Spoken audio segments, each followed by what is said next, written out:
Hello बच्चों, चलिए प्रश्न को पढ़ते हैं। स्तनधारियों में कौन सा ऊतक पुनरुद्भवन की न्यूनतम क्षमता दर्शाता है? पहला विकल्प है त्वचा का एपिथेलियल ऊतक, दूसरा विकल्प है रक्त वाहिकाओं का एंडोथेलियम, तीसरा विकल्प है लंबी अस्थियों का कंकाली ऊतक, चौथा विकल्प है मस्तिष्क का तंत्रिका ऊतक।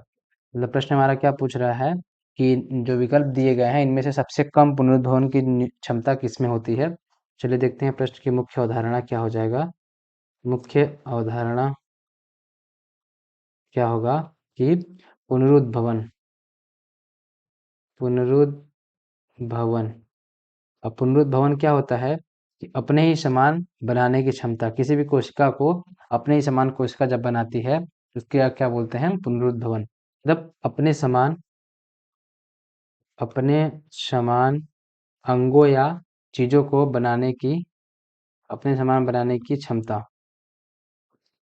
अब जो भी चीज हो, चाहे कोशिका हो चाहे जीव हो, जब अपने ही समान क्लोन एक तरह से बना दे, उसको क्या बोलते हैं? पुनरुद्भवन।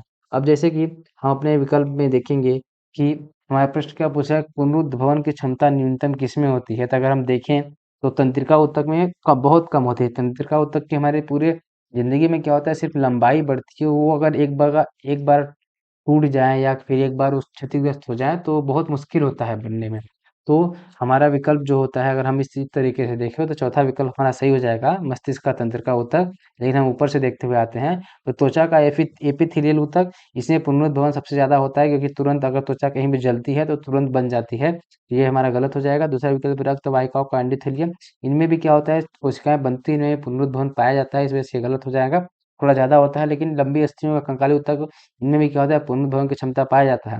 ऐसा नहीं है कि जो चौथा विकल्प है उसमें मस्तिष्क का तंत्रिका तंत्रिका ऊतक में पुनर्भवन नहीं पाया जाता है, लेकिन इन तीनों के मुकाबले सबसे कम पाया जाता है, एकदम बहुत कम पाया जाता है। इस वजह से हमारा क्या होगा, विकल्प नंबर 4 जो हो जाएगा सही हो जाएगा, जो कि क्या है, मस्तिष्क का तंत्रिका ऊतक। आशा करते हैं आपको दिए गए प्रश्न का उत्तर समझ आया होगा। धन्यवाद।